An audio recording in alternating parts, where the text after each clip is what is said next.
আরে শোন, পূজা তো একেবারে দরজায় কড়া নাড়ছে। তুই জামা কিনলি নাকি? হ্যাঁ রে, কালই মার্কেট থেকে লাল হলুদ মিশ্রণ একটা দারুণ পাঞ্জাবি কিনেছি। একদম হিরোর মতো লাগবে। হিরো বলছিস? আমি কিন্তু এবার স্টাইল চেঞ্জ করেছি। একটা নীল ডেনিম শার্ট, কালো জিন্স আর সাথে নতুন জুতো। একদম মডেল লুক। বাহ, তাইলে তো আমাদের বেরোলেই সবাই তাকিয়ে থাকবে। তুই মডেল, আমি হিরো, পুরো সিনেমার জুটি। তাকাবে তো বটেই, তবে আমার দিকে বেশি তাকাবে, কারণ শার্টের সাথে আমি দারুণ সানগ্লাস পরব। হা হা হা, আমিও কম নই। আমার পাঞ্জাবের সাথে একেবারে ব্র্যান্ডেড ঘড়ি আছে। ঘড়িটা দেখেই সবাই বলবে ওয়াও। শোন, এবার আমরা একটা কন্টেস্ট করি। পূজার মাঠে দাঁড়িয়ে জিজ্ঞেস করব, আমাদের মধ্যে কার জামা বেশি ফ্যাশনেবল। দারুণ, তবে হারলে শাস্তি কি? খুব সহজ। যে হারবে সে 5টা ফুচকা আর 1 প্লেট চাউমিন খাওয়াবে।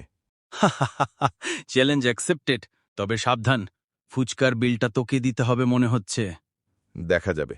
পূজার মাঠেই আসল ফ্যাশন কিংয়ের বিচার হবে। ঠিক আছে, পূজার দিনে সবাই অবাক হয়ে দেখবে আমরা দুজনেই আলাদা স্টাইলে, কিন্তু একসাথে সবচেয়ে হিট।